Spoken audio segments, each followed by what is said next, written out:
Hey friends, if you wish to reset all app and file associations to default in Windows, then please watch this video. I will guide you through the procedure. So here's the thing.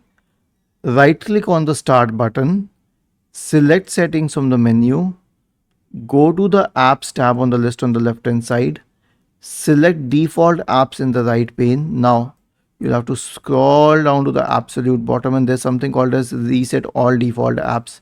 Click on reset and then click on OK, and it will reset all the default apps.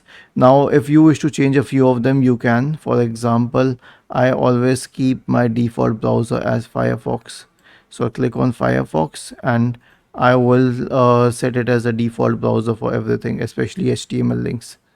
Okay, and HTML links as well. This is something that I always do after resetting the defaults, or you can change it to Chrome. Was this helpful? If yes, then please subscribe to the channel, and if not, then let us know in the comment section of the video on how we could help you further. Thank you for watching this video and have a nice day.